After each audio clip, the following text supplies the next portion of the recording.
Thank you so much, Dr. Patwardhan. I was thanking Dr. Gangadharan and the CISA team for organizing this tribute to amazing Dr. P.K. Warrier, who has basically upheld the tradition of Ayurveda in spite of repeated attempts to push it into darkness and eclipse. In fact, the Ayurveda Shala was created because Ayurveda was being pushed to the margins. And when Dr. P.K. Warrier wrote to me and invited me for the centennial celebrations, he wrote very clearly that it was for the work on biopiracy I had done, because, you know, I have no background in Ayurveda. It's my connections with CISA and the Ayurvedic festivals that have educated me to some small amount.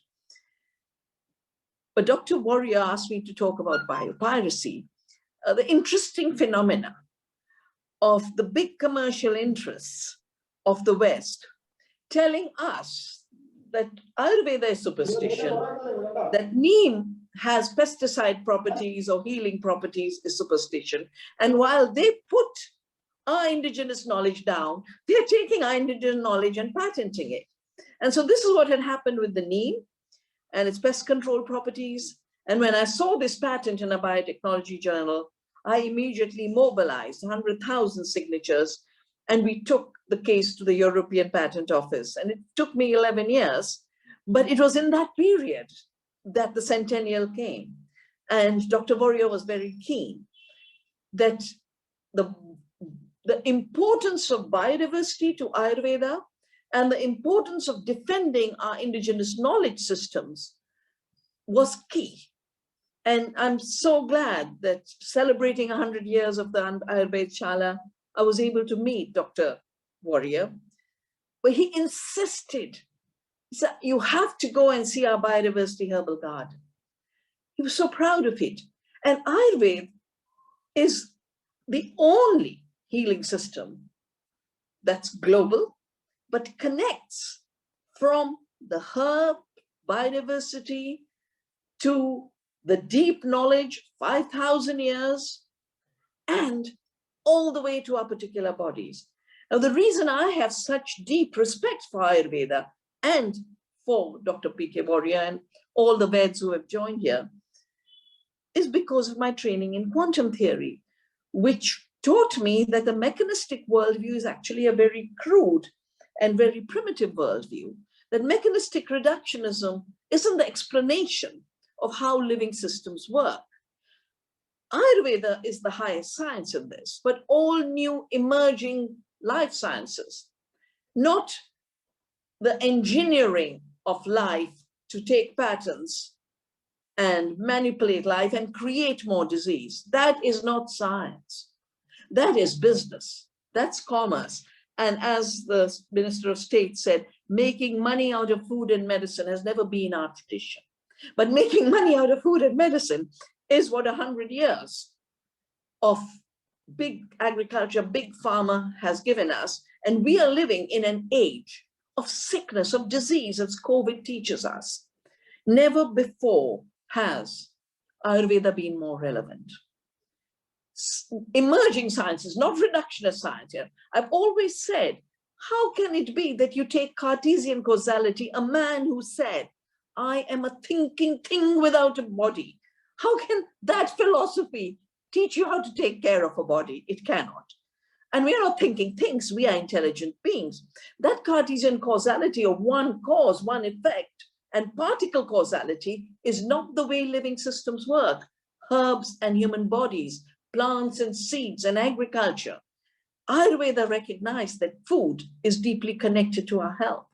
10 years is all that the West has woken up to the value of the gut microbiome.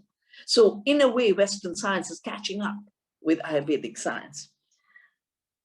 More importantly, Ayurveda always recognized that what matters is the potential of a body to heal.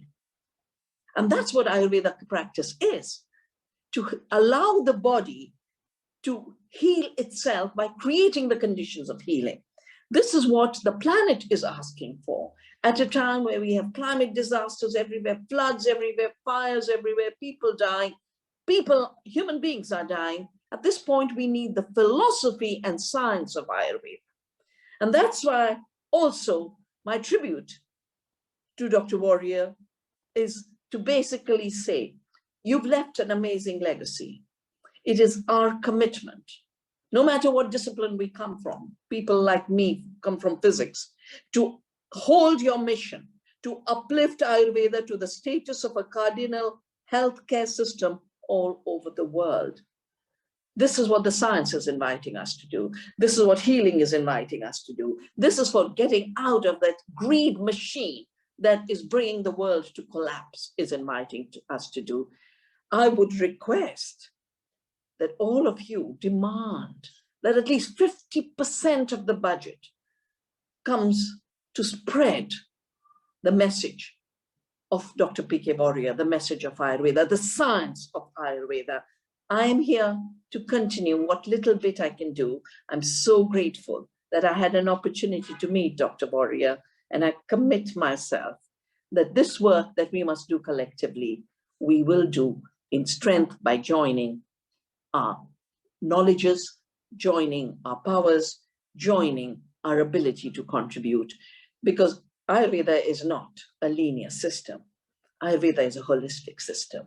And this holistic system is what the world is needing today. The whole world is waiting, and we must never put ourselves down to say the science is an allopathy. We have a practice. No, we have the science. They have the practice of greed.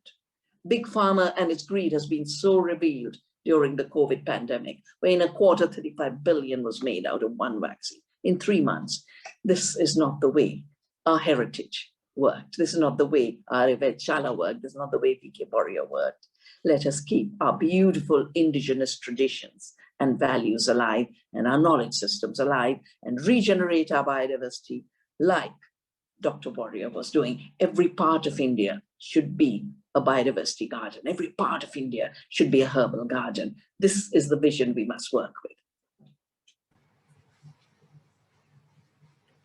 Thank you.